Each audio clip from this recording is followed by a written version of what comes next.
Sister-in-law Tinkerer wanted to build a simple wooden coffee table for her back porch, so she came over to my shop for some assistance. She saw a design made completely out of 2x4s, so she picked up a few and brought them over, and we're cutting them all to length now. I'm cutting all the 4-foot pieces first that make up the top of the coffee table. And now, after setting up a stop, I'm going to cut the pieces that make up the leg assemblies.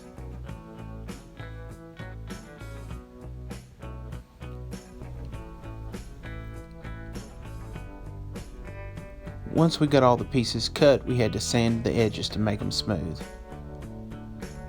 We're going to use pocket holes to hold this table together. We've set up a little assembly line with sister-in-law Tinkerer clamping and lining up the jig, and then I'm drilling them.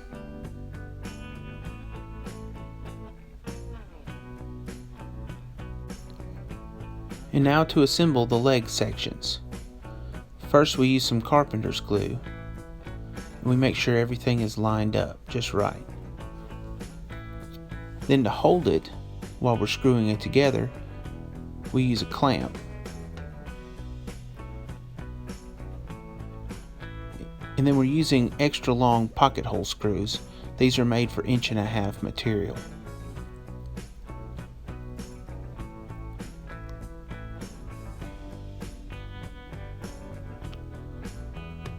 And now to assemble the lower cross piece.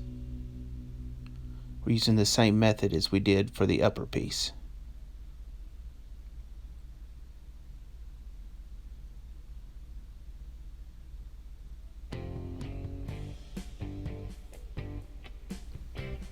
And after assembling this side, we're going to make another one just like it for the other end.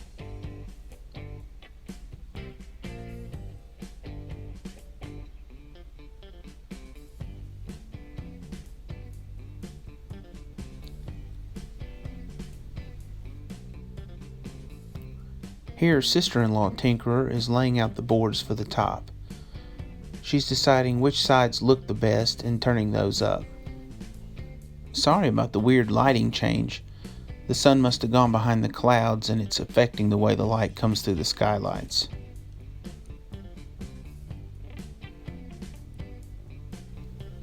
The top boards are actually going to be secured to the leg assemblies with screws through the face.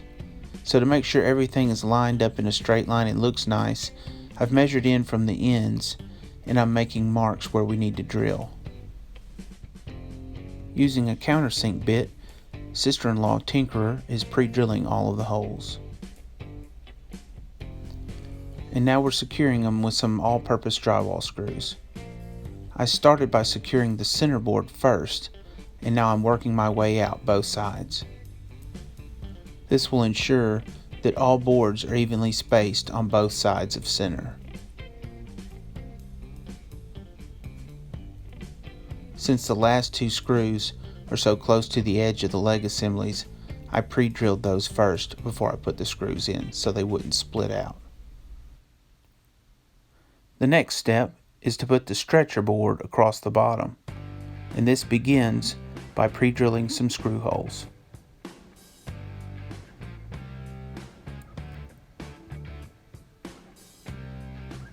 Just like the other boards, this one's going to be glued and screwed to hold it in place.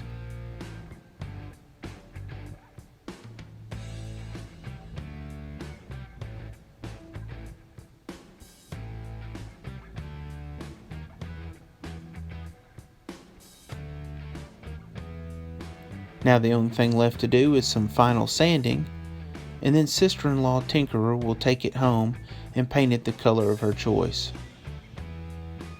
And this is what she chose. It turned out really nice, and it makes a great addition to the patio furniture on her back deck. I think her dog likes it too.